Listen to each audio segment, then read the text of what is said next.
After a long time had passed, and the Lord had given Israel rest from all their enemies around them, Joshua, by then a very old man, summoned all Israel, their elders, leaders, judges, and officials, and said to them, "I am very old. You yourselves have seen everything the Lord your God has done to all these nations for your sake. It was the Lord your God who fought for you. Remember how I have allotted as an inheritance for your tribes all the lands of the nations that remain, the nations I conquered between the Jordan and the Mediterranean Sea in the west.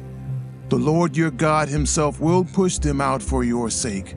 He will drive them out before you, and you will take possession of their land as the Lord your God promised you. Be very strong. Be very careful to obey all that is written in the book of the law of Moses, without turning aside to the right or to the left. Do not associate with these nations that remain among you. Do not invoke the names of their gods or swear by them. You must not serve them or bow down to them, but you are to hold fast to the Lord your God as you have until now. The Lord has driven out before you great and powerful nations. To this day, no one has been able to withstand you.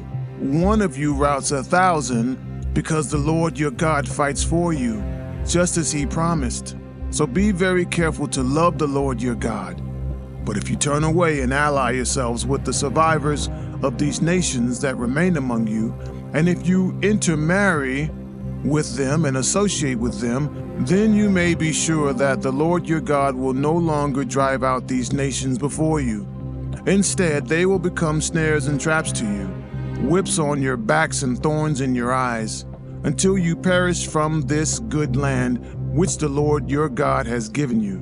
Now I'm about to go the way of all the earth.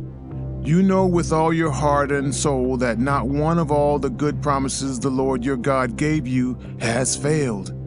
Every promise has been fulfilled, not one has failed.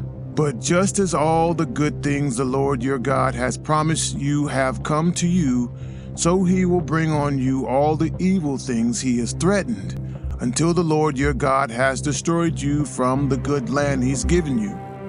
If you violate the covenant of the Lord your God, which he commanded you, and go and serve other gods, and bow down to them, the Lord's anger will burn against you, and you will quickly perish from the good land he has given you.